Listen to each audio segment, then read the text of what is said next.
Cara menjaga pikiran itu gimana? Kasih ilmu pengetahuan yang benar.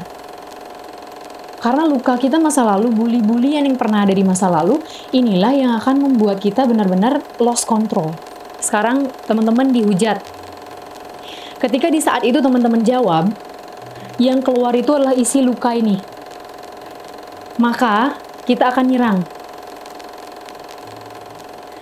Terus caranya gimana dong?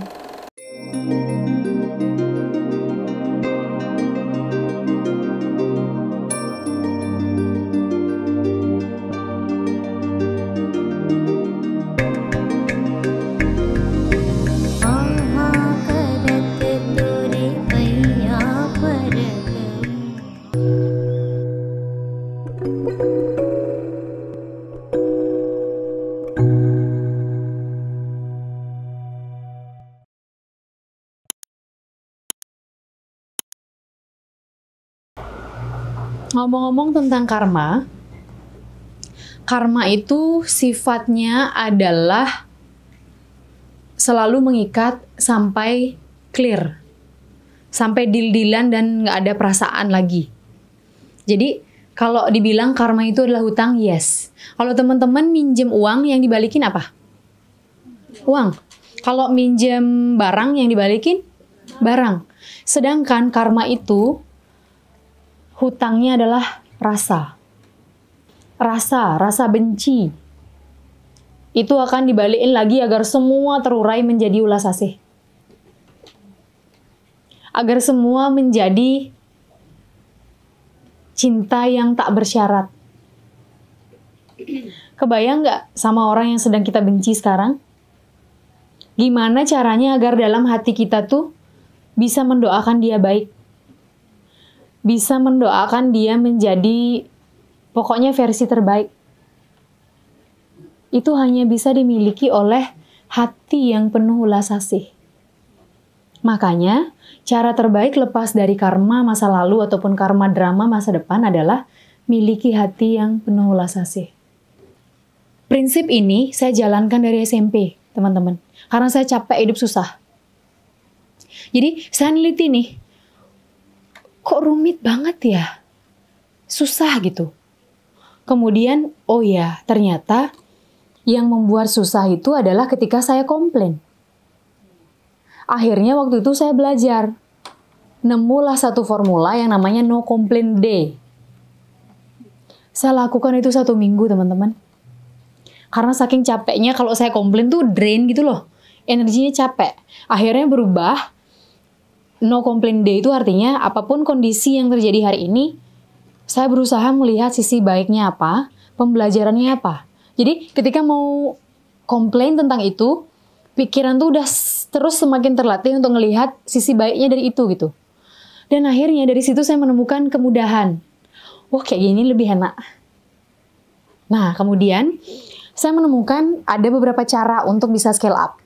Pertama adalah dengan terus teliti masalah yang kita hadapi sampai kita nggak ngulangin kesalahan yang sama. Itu yang bikin naik kelas. Kedua, ekspansi pikiran dan hati kita dengan cara baca buku dan masuk ke kelas-kelas yang bisa membuat wawasan kita lebih terbuka. Dan juga traveling, penting banget. Nah, jadi dari situ saya mulai memahami bahwa berarti waktu yang kita miliki harus kita manfaatkan dengan baik. Jadi setiap mau pergi kemanapun, buku di tas saya itu selalu ada buku. Jadi kalau misalnya harus antre di bank, saya nggak pernah buang-buang waktu 15 menit pun untuk bengong. Saya punya buku yang terus saya baca. Jadi buku itu sangat mengikat untuk tetap on the track dan on behave.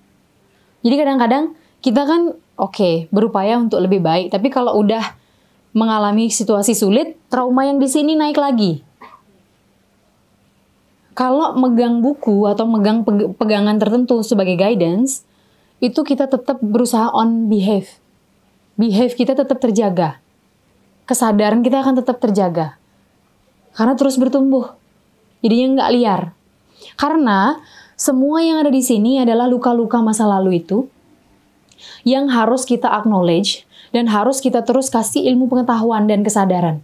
Karena tadi kan udah dibahas ya, cara menjaga pikiran itu gimana? Kasih ilmu pengetahuan yang benar.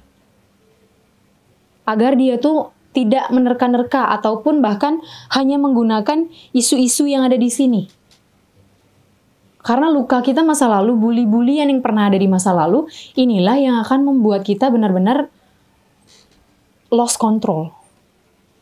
Teman-teman pernah nggak ketika ada masalah tiba-tiba jawabnya ngejeplak, terus tiba-tiba salah. Nah jadi kondisi-kondisi seperti ini ketika kita berbicara sepersekian detik dari serangan yang datang, yang keluar itu adalah data alam bawah sadar. Misalnya nih, sekarang teman-teman dihujat. Ketika di saat itu teman-teman jawab, yang keluar itu adalah isi luka ini.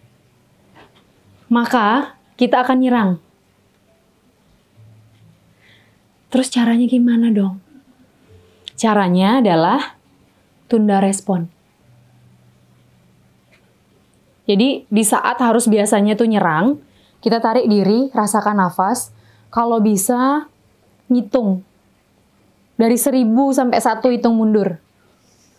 Di dalam pikiran, biar nggak ngejawab. Karena bisa terjadi karma baru.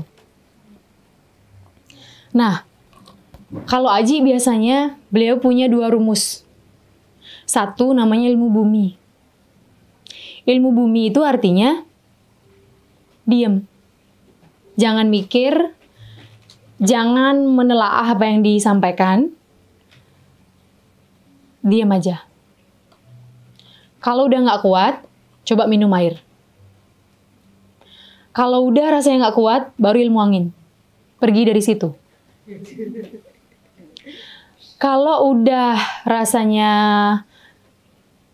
sempet ngomong sama diri sendiri, sudah kita meditasikan, sudah kita cerna kondisi itu, udah ada jawaban, datang lagi.